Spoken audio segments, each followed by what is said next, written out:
What is, if anything, the difference between socialism and communism? A good way to think about it is that communism is a political system, and socialism is, at root, an economic system. They're cousins. They go well together. The Soviet Union was communist and socialist, and at some point it overthrew both. So the Soviet Union now has a certain type of gangster capitalism, but it's neither communist nor socialist. But look at China. China was a communist socialist society. It got rid of the socialism by moving toward a peculiar type of market system, a market system controlled by the state, but nevertheless a relatively free market. But it kept its communist political structure intact.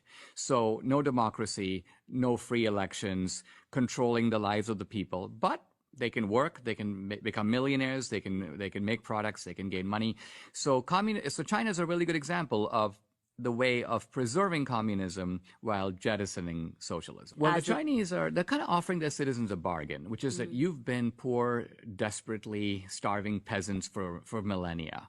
We're going to basically fill your stomach, and we don't want you to say one word about your rights because we're giving you something you've never had before. And they're trying to keep the Chinese content with that bargain. And that's the question.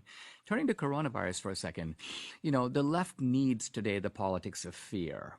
This is kind of why they try to whip us into a frenzy all the time. See, Marx thought you wouldn't need any of this. Marx thought that the revolution was scientific. It would come automatically. You don't even have to fight for it because it's going to happen by a law of history. But nowhere did the workers revolt against the capitalist class, not in Marx's time, and not to this day anywhere in the world.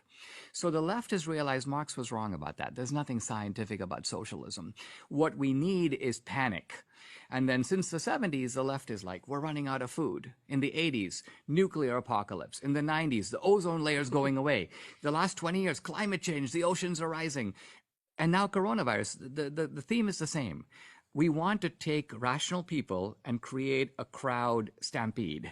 So because crowds behave differently than rational individuals in the crowd. If you can get people to think that their lives are in danger and they have to run, then they behave in ways, they do things, they submit to irrationality, and the left thrives.